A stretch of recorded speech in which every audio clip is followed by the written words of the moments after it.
With the draft and free agency right around the corner, what should be the goals of the San Jose Sharks this offseason?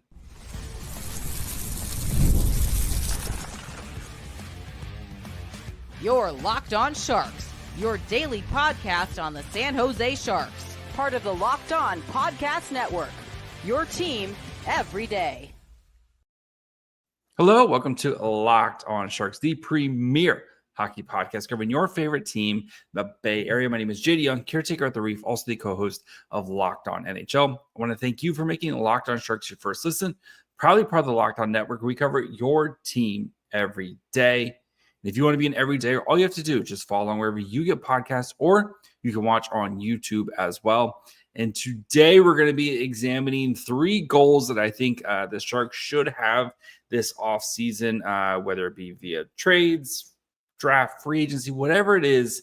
Just 3 things I think that they need to try to accomplish heading into the season. And one of those, of course, is going to be finding some more defensive help. I think they need to acquire an impact forward. And I think the most important thing is going to be just start building this offseason. So before we get to all that, do want to let you guys know today's episode is brought to you by Game Time. Download the Game Time app, create an account, and use code LOCKEDONNHL for $20 off your first purchase.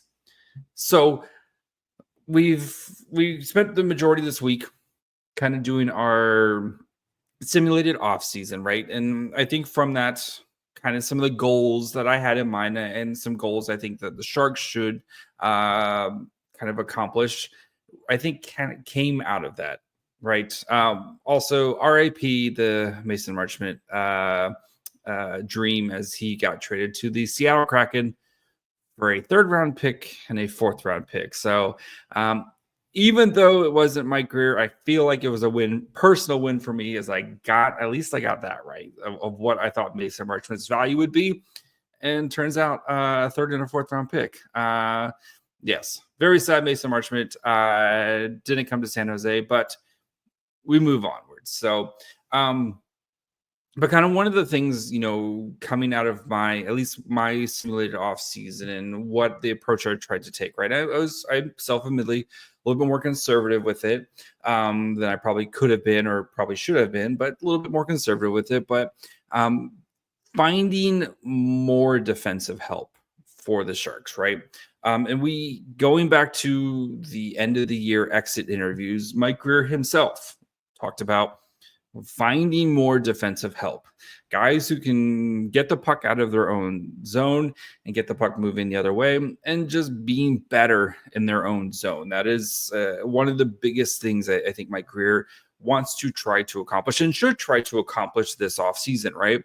And this, I believe, also gets compounded with the fact that you're going to have Askrov, who's expected to be a full-time NHL player this upcoming season, right?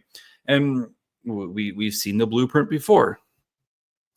The Barracuda, they overhauled their entire blue line last offseason. And, we know Mike Grier had been quietly working on the Askrov trade for a while, and, it finally came to fruition last August, but we knew that was something that he had been kind of working on behind the scenes. So that's also another little, if you're getting mad that Mike Grier hasn't done anything yet, what's the saying?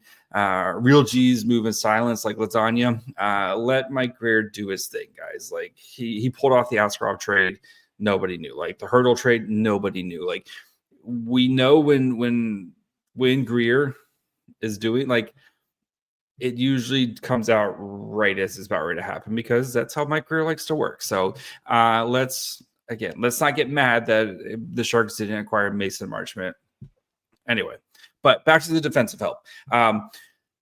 With Askrov expected to be a full-time starter, right? And whoever the Sharks sign or acquire, or whatever they do to find a backup goalie or a tandem goalie, as I fully expect the Sharks to kind of go with a 1A, 1B situation, at least early in the season, before maybe Askrov finally, kind of takes over the net full-time. But we know we can't run out the same group of players, right? And the nice thing is for the Sharks, as we discussed this week, they have a lot of, as weird as it sounds, they actually do have a lot of flexibility with the blue line, right? And especially because everybody on San Jose is signed for one season. So if San Jose wanted to trade people out, they can do that.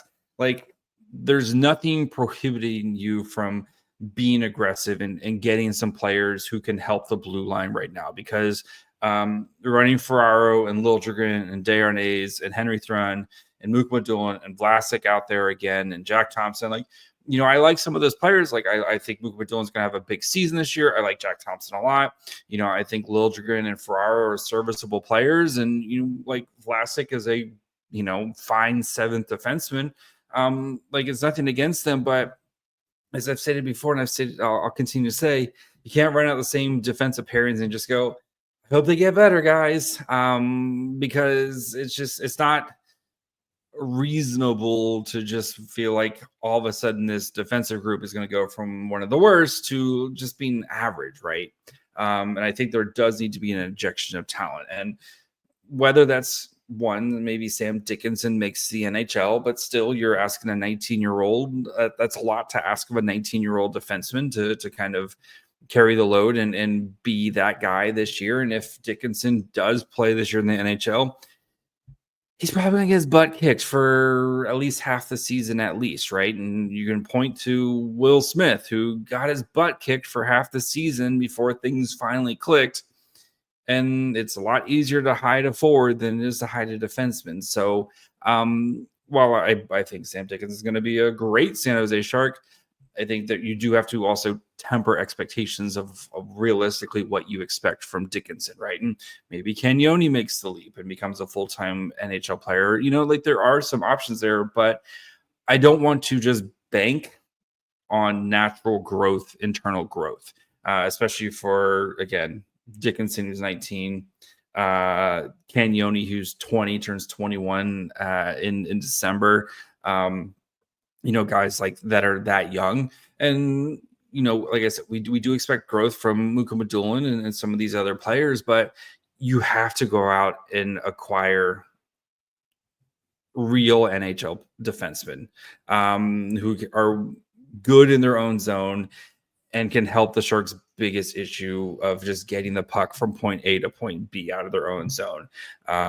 Whether it's another Jake Wallman type of trade where a team is looking to, move off a guy because they feel like he's not a fit or whatever. We still don't know the reason for the Wallman trade from Detroit.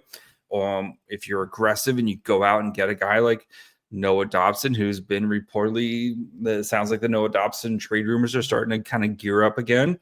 You see there's the Bowen Byram deal. I know Shayna from The Athletic had a new article and listed the Sharks as a potential target for Bowen Byram, but came to the same conclusion that we've come here, that I just don't know if the Sharks have stuff that the Sabres want for a Sabres team that wants to win now because they haven't won in 14 years.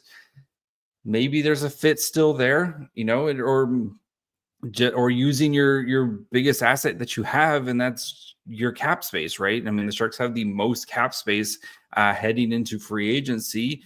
And if you have to overpay for a guy right now because, again, just to get him here, that's okay, as long as it still kind of, one, fits the timeline, and two, still provides you with flexibility. But like, I wouldn't mind if the Sharks overpay for a guy, as long as like he fits what San Jose needs. And again, that is just, we need good defensemen, right? Guys who can, again, A, play well in their own zone, and B, get the puck moving from point A to point B. So I do think Grier should be looking to acquire at minimum two full-time NHL defensemen this year who you think are going to play hopefully top 4 minutes for you, that you can allow some of your younger players to kind of fit around there. And then, if you have to move some of your guys who maybe aren't going to fit to open up the pipeline, like, you can trade player, like you can move off of players. And again, with the Sharks having all their defensemen in the last year of their contract, I think there's going to be some players that the Sharks will be able to move away from. It need be to try to, again, get some guys who can help the blue line, because you cannot run the same group of guys back and just say, hope they get better. So we're going to be switching to the forward group, which has some holes, but maybe there's some more answers internally there. So, but that still shouldn't stop Grier from trying to sign an impact forward, because Will Smith needs some friends. So we'll get to that here in just 1 second. Although the NHL playoffs are over, there's still plenty of great sporting events happening all summer long. It's full on baseball season now. So if you want to go catch a Giants game, go catch an A's game, or whatever team floats your boat, Game Time has got you covered. They have last minute ticket deals. Of course, deep discounts is the closer you get to actual first pitch. Panoramic seat views and all-in pricing with no hidden fees. So again, check out. My favorite thing about Game Time is actually the panoramic view thing. Of course, there's no bad seats at Oracle, but maybe you're on the road, you're following the Giants or you're following the A's or whatever team you like to follow, and you don't know what the stadiums look like. Being able to see what your seat's going to look like feels like a game changer to me. And again, having all of your prices included, pretty nice option. Nothing worse than going to check out and then getting slammed with a bunch of hidden fees. So take the guesswork out of buying tickets with Game Time. Download the Game Time app, create an account, and use code LOCKEDONNHL for $20 off your first purchase. Terms apply. Again, create an account, redeem code LOCKEDONNHL, LOCKEDON NHL for $20 off. Download the Game Time app. Last minute tickets, lowest price guaranteed. All right, before we continue, of course, want to thank you for making Locked On Sharks your first listen. Again, proudly part of the Locked On Network. We cover your team every day. Big week next week. We got the draft coming up. Next week is the week I think where you're going to start to see more trade activity, which will be really fun. We saw last year, remember, Grier made a couple trades right before the draft. Then you have free agency coming up. So make sure you're following along wherever you get podcasts. And of course, you can follow on YouTube as well. All right, goal number 2. You got to find a friend for Will Smith, right? Looking at the Sharks kind of projected top 6 right now. Yeah, it's Celebrini, Eklund, Toffoli. All right, cool. Will Smith, Wenberg, maybe Kovalenko if the Sharks don't let him go. Maybe Klim Kostin. Both those guys RFAs. Cam Lund, who I think needs some time in the AHL, much like we saw from Colin Graff. Maybe Colin Graff. Maybe you get one of the AHL guys like, there's Afanissiou, maybe Beasted, Bordeaux, there's, Cardwell. There's a bunch of guys who could, there's a lot of maybes, I think, is the biggest takeaway from it, right? And Taj Toffoli turned out to be, a blessing for the San Jose Sharks last year and way surpassed any of our wildest expectations, right? Not only what he did for the Sharks on the ice, but more importantly, I think what he did off the ice, especially for Smith and Celebrini, right? We know Will Smith is the plan for Will Smith is to have him at least, try to be the second line center behind Celebrini. Like, we feel pretty good. Celebrini's going to be the 1C, right? Eklund's probably going to bounce between the first and second line. Toffoli, we saw kind of stapled with Celebrini for the good chunk of the year last year. Go out and get another impact forward. And I know Grier has said, right, probably not going to be giving out 6 or 7 year deals unless they make sense. But I still think there's plenty of great options out there for the Sharks to kind of go get an impact forward and a guy who can play alongside Will Smith. And maybe it's a Brock Besser. And I know Brock Besser, is a guy who's probably looking for long-term money and is looking for a lot of money. But again, Sharks have a ton of cap space, right?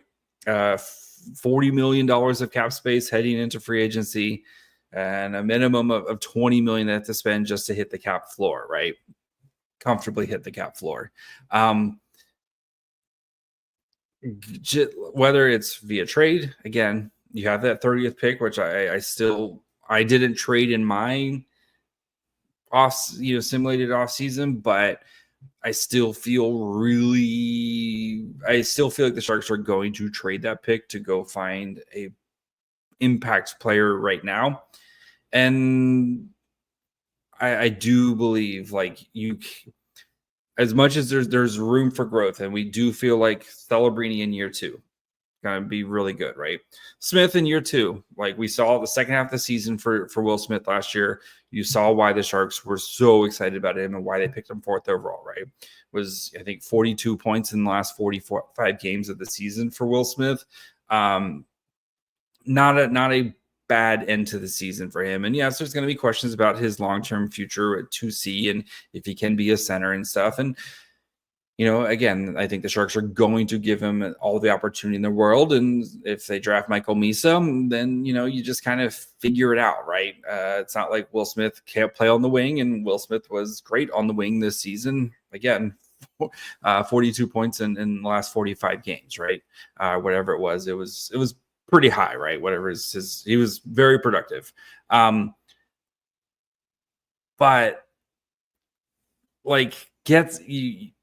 I think it would hinder, especially Will Smith's development, and especially if you're trying to put him at center, it would hinder his development to not get an impact forward to play alongside him, much like we saw again with Celebrini, playing with Toffoli for a majority of the season, right?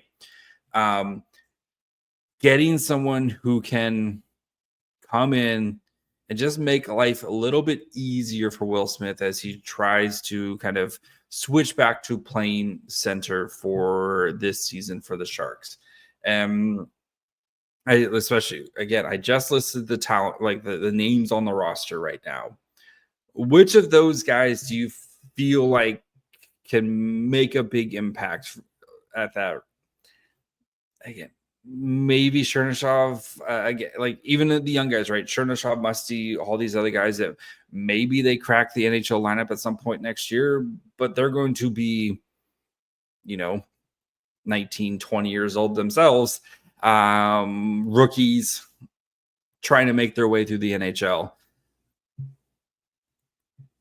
I'm not saying go out and spend, get Mitch Marner at $14 million for 7 years or whatever the Marner price tag is, but don't be shy about trying to make a big impact there, because I do think leaving Smith in a situation kind of like, remember the early Eklund days, right? Eklund makes a bunch of great stuff happen and he passes it, and then the Luke Cunnins, the whomever you want to kind of pick on, right? Eklund does a bunch of great stuff and just doesn't have the players around him that can play up to his game. And then all that kind of work that he does just kind of goes to waste, right? Congrats, Nick Bonino. I'll never the Nick Bonino just like in front of the crease. No one around him. Eklund makes a great play, gets the pass to Bonino. He just couldn't do anything with it. Also, congrats, Nick Bonino, on your retirement. But anyway, I do think though, you have to find a running mate for Will Smith this offseason. And whoever you identify, again, whether if it's a Besser and Ehlers, even somebody lesser than that, right? And we went through a bunch of the forward names.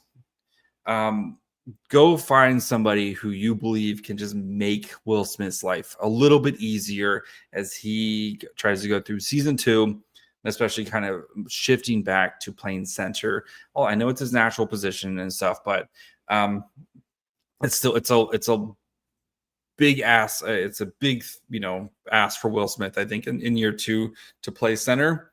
Go make his life easier. Just go find somebody to make Will Smith's life easier. So, yeah, we're going to talk about kind of the biggest thing I think for this offseason is start building something, right? So we'll get to that here in just 1 second.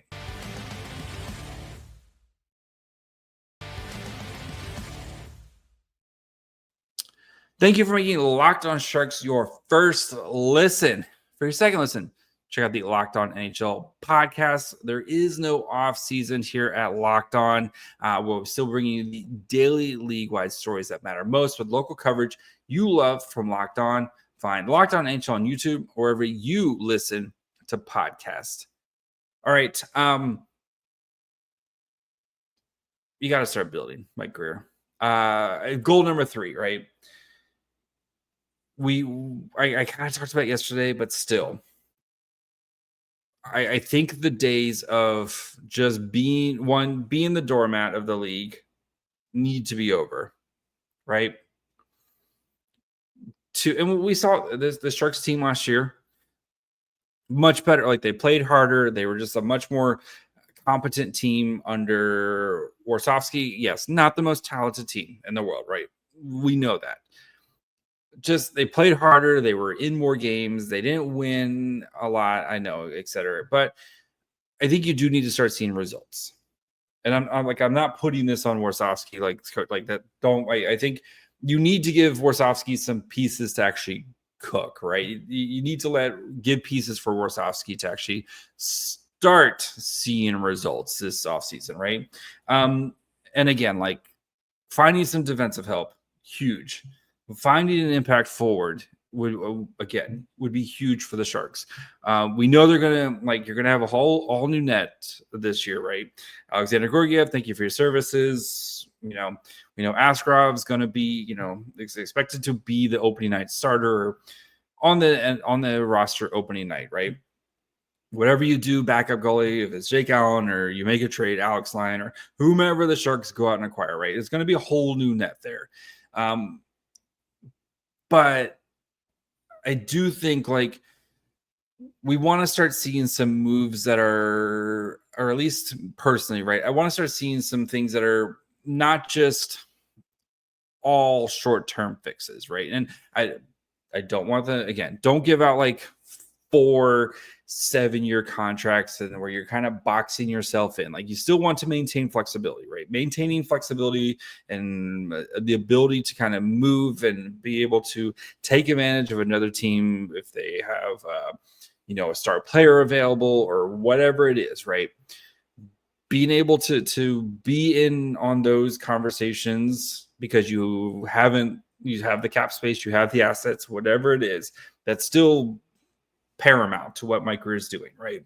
Again, like, don't go out and sign like Marner to 7 years and like Besser to 7 years and Ekblad to 7. Like, I'm not saying that, right? I think you guys realize that, but we want to see how this roster is going to be starting to kind of form into what we think Mike Grier's ultimate vision is, right? We've kind of gotten a taste of that, or what we think Mike Grier wants this roster to look like, right? Very skilled players, Celebrini, Smith, Eklund, some size. We especially saw that with the Barracuda and how he kind of put the Barracuda team together for their playoffs, and right, a lot of big dudes there. We've seen the way he's drafted, right? He looks for that Venn diagram of size and skill. Chernyshov, Haltonen, Musty, Dickinson, like, those are all big boys, right? But they're all very skilled. They're not just big boys who are out there just doing big boy things. They're also very skilled players, right? Can we start to see, we know the foundation. Can we start to see some of the framing go up, I guess, the house analogy, right? The foundation has been cleared. I feel like the cement's getting pretty close to drying here, especially once you get potentially Misa into the mix here. Can we start to see some foundation? Can we, or some of the framing, right? Can we see a little bit of it? Can we like go get some players and that aren't just going to be trade fodder here, 6 months from now or 18 months from now. And again, not to say there's Mike Grier shouldn't still be trying to acquire assets, but go get some players who I think are going to, again, make life easy for the younger players. And then we start to see some of those close losses turn into wins, right? This, again, was the team that had the most, how many overtime, how many either 1-goal losses, right? Or they had a, empty netter. Like, this team was in a lot of games last year. And you hope that Askrov playing a full season, hopefully an improvement over the 30 games that we saw from Alexander Gorgiev.